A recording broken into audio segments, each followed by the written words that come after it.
see it. You guys know what time it is. Yes, finally.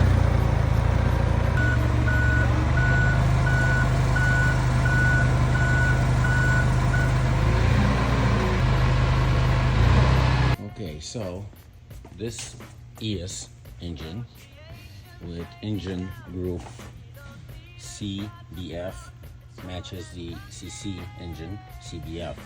So ideally this engine should pop right out, replace this engine which was in CC and is going into this CC.